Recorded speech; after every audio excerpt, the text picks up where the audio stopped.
Sejam todas bem-vindas, sejam todos bem-vindos ao canal Evangelho do Reino. Entendes tu o que lês? Eu me chamo Paulo Davi. Estamos todo domingo lendo as Escrituras, o Novo Testamento. Já fizemos leituras de Apocalipse completa, do capítulo 1 ao 21. Já fizemos leitura do livro de Hebreus. E hoje vamos começar as cartas de João, começando com a primeira carta de João, capítulo 1, queremos ler e comentar. Primeira epístola de João, capítulo 1, verso 1. O que era desde o princípio, o que ouvimos, o que vimos com os nossos olhos, o que temos contemplado e as nossas mãos tocaram da palavra da vida. Porque a vida foi manifestada a nós, e nós a vimos, e testificamos dela. E vos anunciamos a vida eterna, que estava com o Pai e nos foi manifestada. O que vimos e ouvimos, isso vos anunciamos, para que também tenhais comunhão conosco. E a nossa comunhão é com o Pai e com seu Filho Jesus Cristo. Essas coisas vos escrevemos para que o vosso gozo se cumpra. João inicia sua carta da mesma forma que ele inicia o seu evangelho.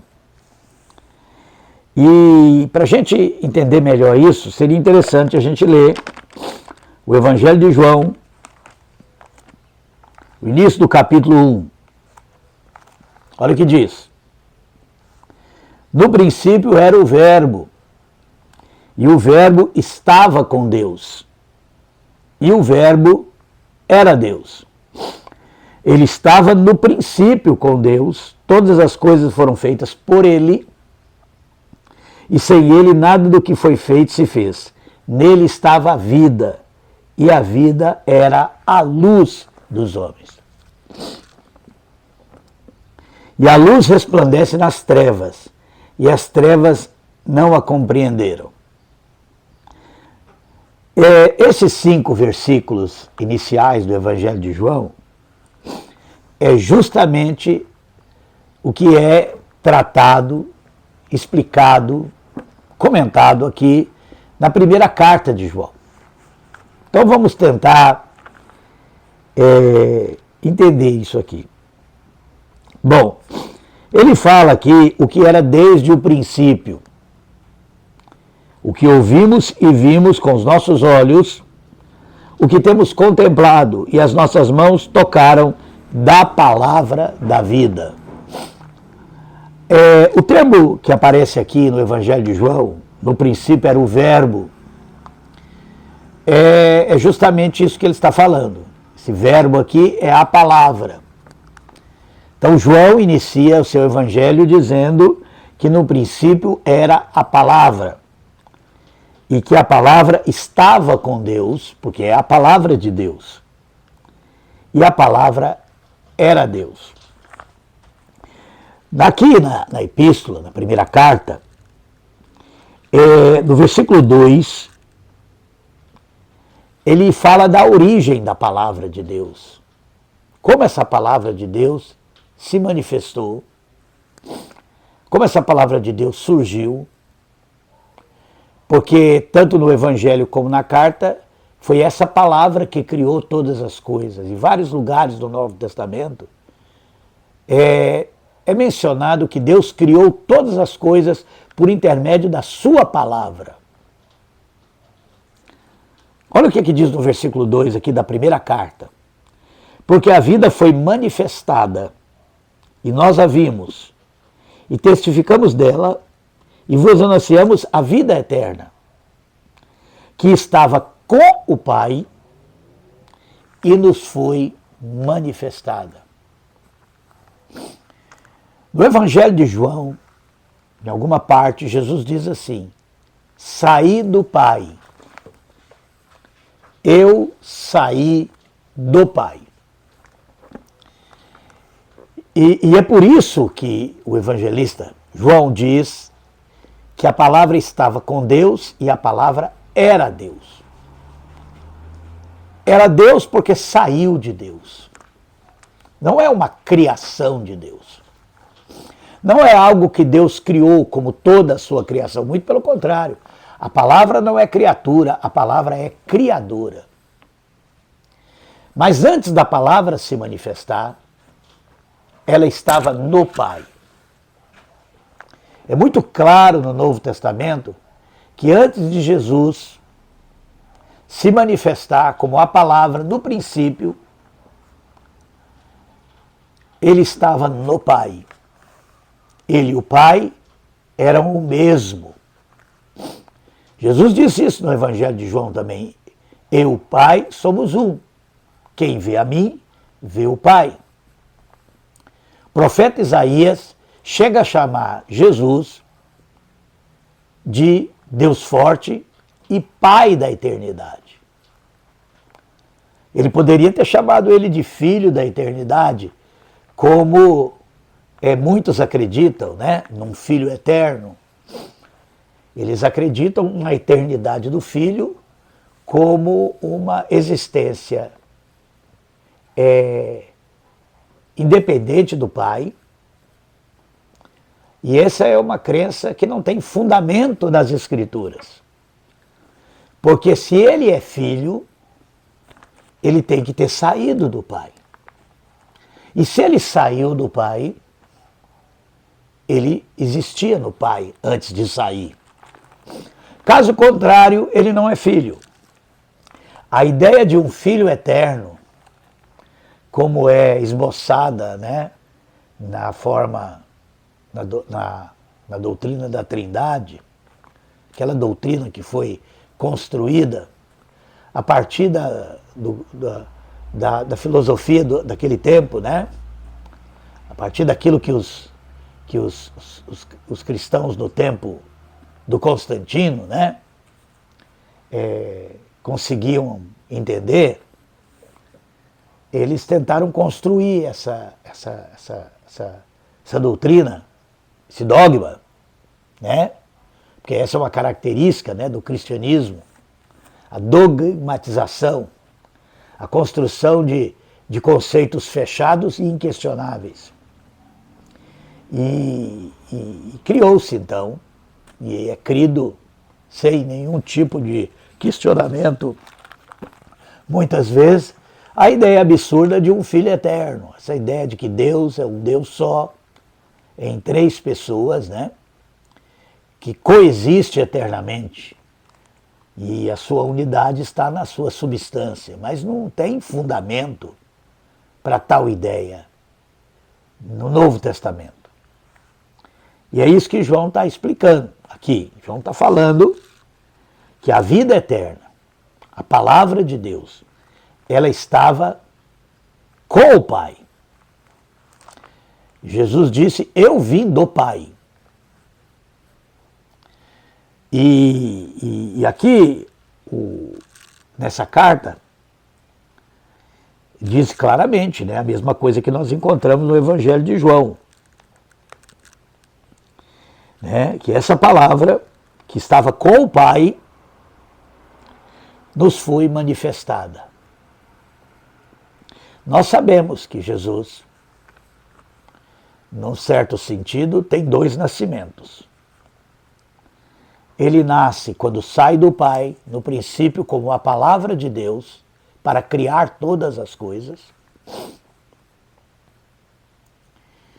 E ele também nasce como homem, quando ele esvazia da sua natureza divina, aquela natureza, né, comum com o Pai, porque ele sai do Pai e tem a mesma natureza do Pai.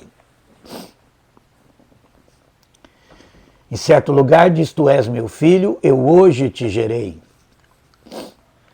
Isso se refere tanto na sua geração, no princípio, para criar todas as coisas, quando ele sai do Pai como Deus, porque a palavra estava com Deus e a palavra era Deus, aí sim nós temos duas pessoas numa mesma substância. Então a doutrina da Trindade não é uma coisa tão fora. A sua composição geral é fora. A sua conclusão geral é totalmente fora do que as Escrituras ensinam. Mas muitas das coisas faladas faz sentido. Por exemplo, quando o filho sai do pai, ele conserva a sua natureza divina. Ele, como diz João, o verbo estava com Deus no princípio e o verbo era Deus.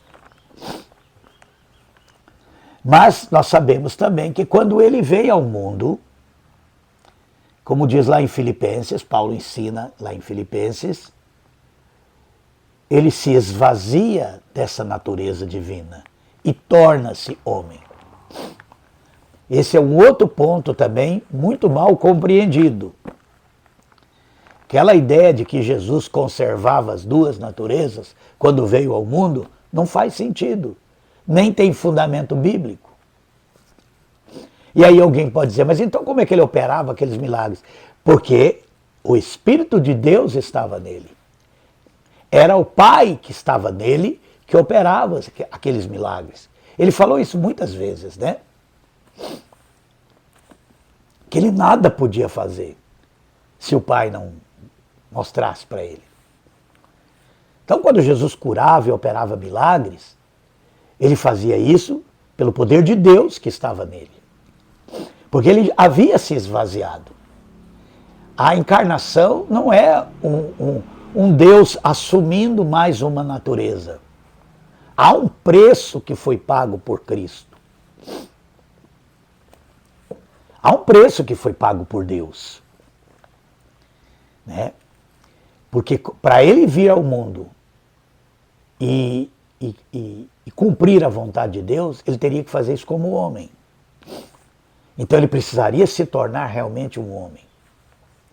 E de fato Jesus, ao se esvaziar da sua glória, da sua natureza, dos seus atributos divinos, ele se torna um homem no ventre de Maria.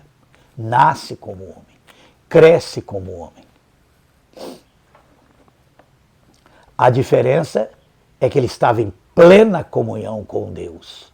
Deus estava nele. Como diz as Escrituras, Deus estava em Cristo, reconciliando com ele o mundo. Deus estava em Cristo, curando, porque Jesus é a perfeita manifestação de Deus.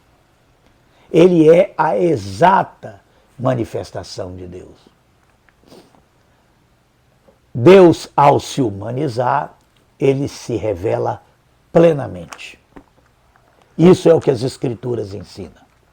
Sim, Jesus é Deus, porque ele saiu de Deus. Jesus é Deus porque ele é o único gerado pelo próprio Deus, com a natureza de Deus, com os atributos de Deus. Ele é o Criador de todas as coisas. Alguém pode perguntar, mas por que Deus precisou gerar um filho para criar todas as coisas? Ele não gerou um filho apenas para criar todas as coisas. Porque ao criar todas as coisas, ele sabia de todas as coisas. Ele sabia que o homem iria escolher o pecado. Então, a geração de Jesus Cristo ela é completa. Ele não é apenas o Criador, porque a natureza de Jesus Cristo, a natureza divina de Jesus Cristo, era compatível com a criação, já que Deus é eterno, infinito, já que a Bíblia diz que Deus é um fogo consumidor, nós já teríamos um problema para Deus criar todas as coisas diretamente. A sua própria presença destruiria a sua criação. Então foi preciso que Jesus saísse da eternidade como Deus para criar todas as coisas. E foi preciso também que ele se esvaziasse dessa natureza divina para tornar-se um homem, para manifestar ao homem Deus e a sua vontade, para se oferecer e manifestar o perdão, o amor de Deus. Temos falado muito sobre isso nas leituras. Porque Jesus Cristo é a palavra de Deus. E toda a Escritura foi divinamente inspirada com um único objetivo: nos revelar Jesus Cristo, a palavra de Deus. Então vamos continuar aqui. João deixa claro que que ele era uma testemunha. Ele viu a palavra, ele ouviu. Ele tocou na palavra de Deus. Ele é uma testemunha fiel da palavra de Deus.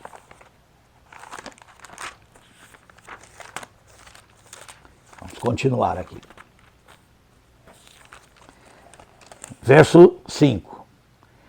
E esta é a mensagem que dele ouvimos e vos anunciamos: que Deus é luz e não há nele trevas nenhuma. E esse é um ponto importante.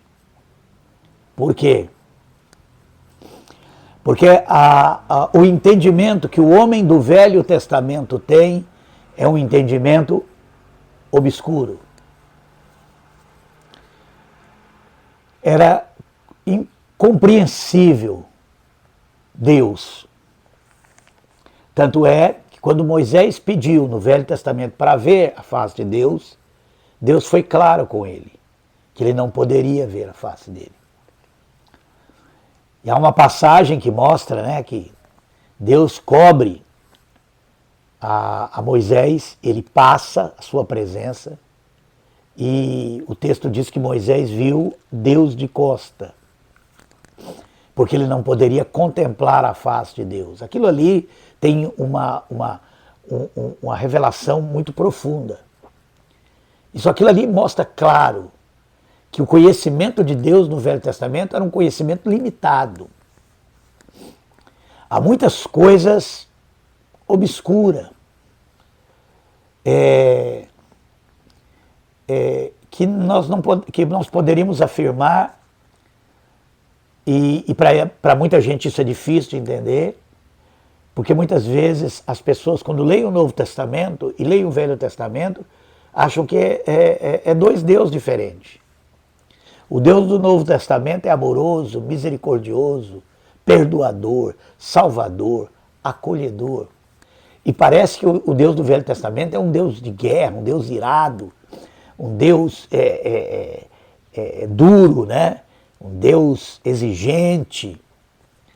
E não é que o Deus do Velho Testamento seja isso, mas é o entendimento dos homens que faziam parte do seu povo, tinham de Deus, né? E tanto é que quando Moisés, na sarça, pede para Deus dizer qual é o seu nome, eu estou sendo enviado ao povo hebreu para tirar eles do Egito, e qual é o seu nome? Para você ver como era limitado o conhecimento de Deus do Velho Testamento. Não é à toa que alguns homens conheceram um pouco mais, mas não totalmente a Deus. Deus é chamado de Deus de Abraão, de Isaac, de Jacó. Deus é chamado de o Todo-Poderoso, Deus dos montes.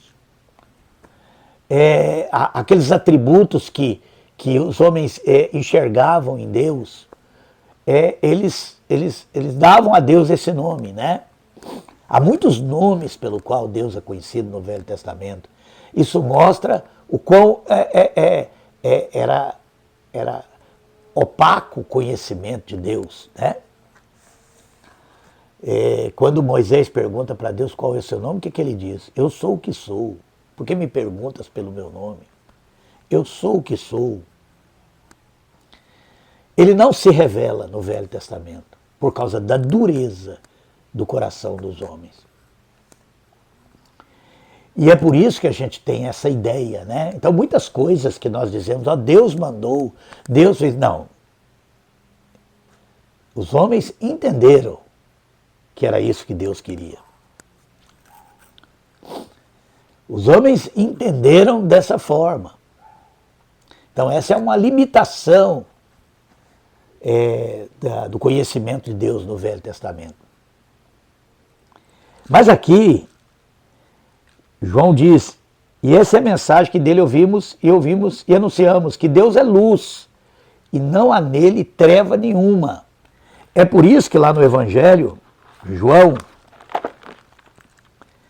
ainda aquele texto que nós estávamos lendo, João 1, diz assim, nele estava a vida, verso 4, né?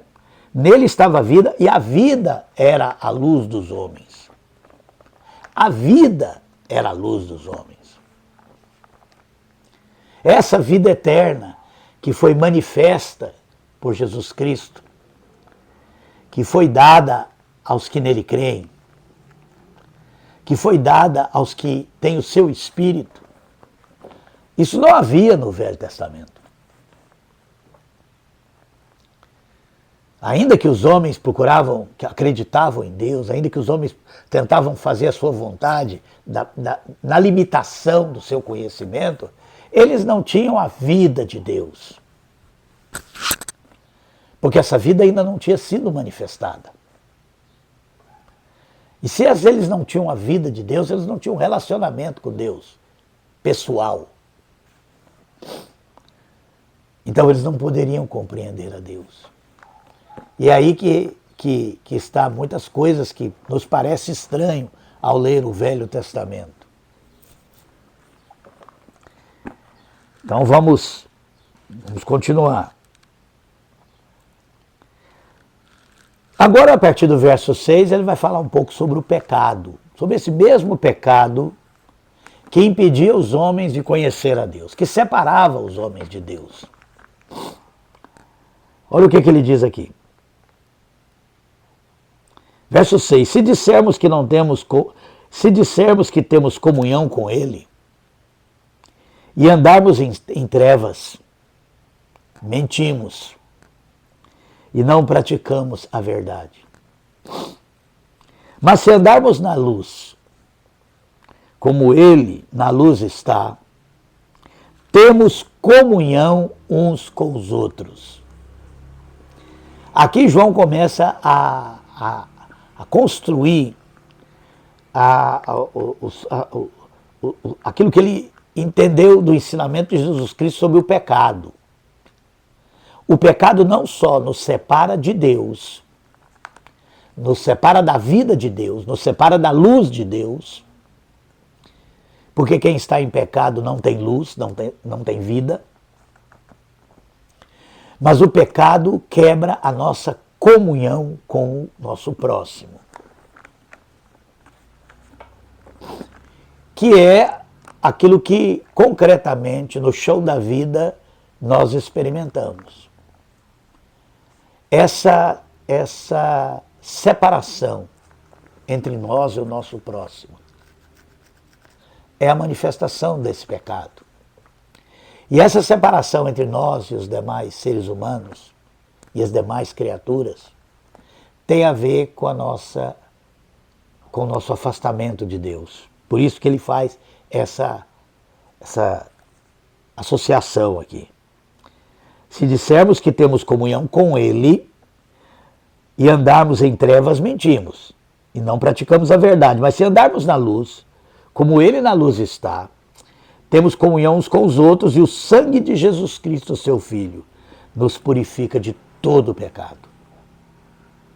Se dissermos que não temos pecado, enganamos-nos a nós mesmos e não há verdade em nós. Se confessarmos os nossos pecados, Ele é fiel e justo para nos perdoar os pecados e nos purificar de toda a injustiça. Se dissermos que não pecamos, fazemo-lo mentiroso e a sua palavra não está em nós. A partir do versículo 5 até o versículo 10, João começa a falar sobre o grande mal que impedia os homens do Velho Testamento de compreender a Deus, de conhecer a Deus plenamente, de saber seu nome, de saber quem Ele é. Porque Deus é um Deus que não muda, Deus é imutável. Deus não era de um jeito do Velho Testamento e de outro jeito no Novo Testamento. Se Jesus veio ao mundo para manifestar a nós quem é Deus, então nós só podemos enxergar Deus em Cristo. Ele é a plena manifestação daquilo que Deus é.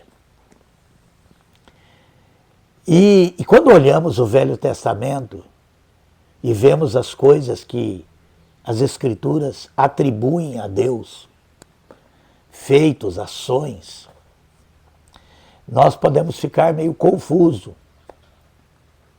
E isso talvez seja uma das razões de que as pessoas não concebem que Deus seja o único ser. E já tenham criado uma ideia de 3 pessoas que existem eternamente. E aquela ideia que as pessoas que têm que o Pai é severo, duro, ele é aquele que exige sangue, que exige condenação aos pecadores, e toda aquela ideia, e aí vem os absurdos, né? Que esse mesmo Deus manda seu filho para morrer pelos pecadores que ele quer julgar e condenar, porque seria da natureza dele, né? Da justiça dele, e parece estranho isso, não? Que um Deus assim envie, por amor, envie seu filho, o único filho, para morrer pelos pecadores que ele quer lançar no inferno, e ele só não vai lançar se os pecadores creem no seu filho, senão ele continua, né, querendo esse tipo de coisa. Mas quando nós tentamos ler o Velho Testamento sem compreender a limitação que o pecado dava àqueles que escreveram sobre Deus. Não é que Deus não se revelava a eles. Era o entendimento deles dessa revelação que comprometia muitas coisas. Caso contrário, você vai ter que fazer uma ginástica danada para explicar certas passagens do Velho Testamento, como, por exemplo, a lei de Moisés, que legalizava coisas que, aos olhos do Novo Testamento, são absurdas. E elas são absurdas mesmo. O próprio Jesus chegou a dizer que Deus permitiu, que Moisés permitiu dar carta de divórcio por causa da dureza do coração dos homens. Ou seja, a carta de divórcio foi criada para dar uma condição para as mulheres que os homens simplesmente, quando enjoavam delas, repudiavam elas. Vamos lembrar que no Velho Testamento o homem podia ter quantas esposas ele quisesse, né? E que o divórcio foi criado para proteger essas mulheres quando eles não queriam mais. O repúdio era um absurdo diante de Deus, então, naquela limitação para se tentar resolver um problema criado pelo pecado, então Moisés vai ali tentando criar essas coisas. É por isso que é impossível, né, que a velha aliança pudesse salvar alguém, né? Ela é uma aliança feita num tempo em que os homens não tinham nem luz, nem a luz, né, de Deus, nem a vida de Deus, por causa do pecado.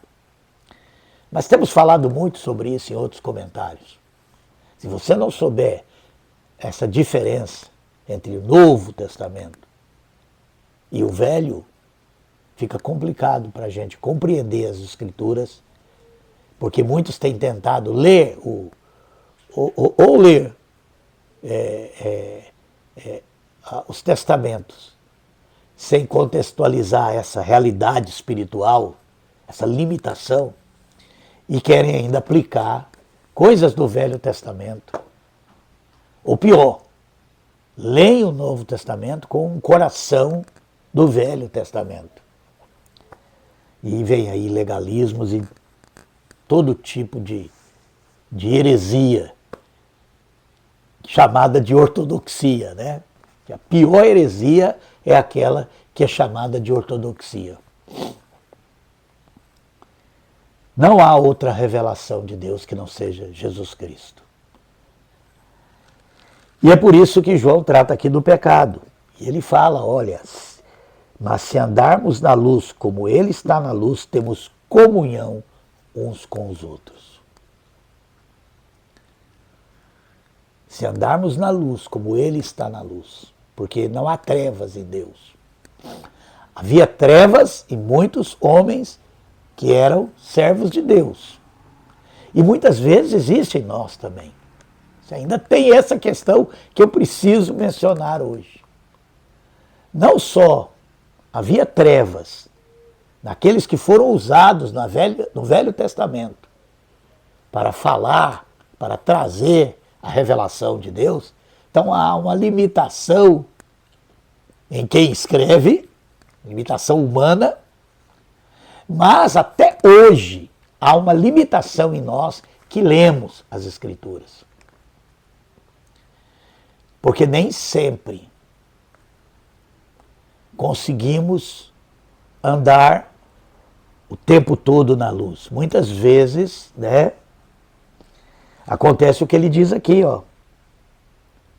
Se dissermos que não temos pecado, enganamos-nos a nós mesmos e não há verdade em nós. Se confessarmos o nosso pecado, ele é fiel e justo para nos perdoar os pecados e nos purificar de toda a injustiça. A vida cristã é assim. Não temos comunhão com o seu Filho, com o Filho de Deus, Jesus Cristo. Enquanto estamos em comunhão plena, estamos na luz. Mas muitas vezes nós acabamos cometendo pecado. E esse pecado é justamente quando a nossa comunhão com o nosso próximo é quebrada. Porque a Bíblia diz em certo lugar que toda lei se cumpre em amarás o teu próximo como a ti mesmo. Muitas vezes nós não estamos amando o nosso próximo e o pecado está em nós. Mas nós temos alguém por nós, que é Jesus Cristo. Se confessarmos o nosso pecado, ele é fiel e justo para nos perdoar os pecados e nos purificar de toda injustiça. Se dissermos que não pecamos, fazemos-lo mentiroso e a sua palavra não está em nós. Olha que interessante. Para que a palavra de Deus esteja em nós, para que a luz de Deus permaneça em nós, para que a vida de Deus esteja em nós, nós precisamos reconhecer que somos pecadores. Então eu quero terminar dizendo, se queremos entender as Escrituras, precisamos entender que quem foi usado por Deus para trazer a revelação também era pecador. Especialmente no Velho Testamento, quando a vida de Deus ainda não havia sido manifestada. Então nós temos muita limitação na compreensão que esses homens tinham da revelação. Deus de fato se revelava. Deus de fato os inspirava. Mas havia uma limitação muito grande na compreensão. É por isso que nós encontramos coisas aqui, né, que muitas vezes são chamadas de que Deus tinha mandado fazer, que Deus disse que era para fazer, quando na verdade nós entendemos que Deus havia mandado fazer. Nós entendemos que Deus queria isso. E assim como há essa limitação também na revelação, há também uma limitação nossa na compreensão. Quanto mais andamos na luz, quanto mais temos a vida de Deus, quanto mais conhecemos a Deus, mais fica clara a revelação para nós. Que Deus nos abençoe.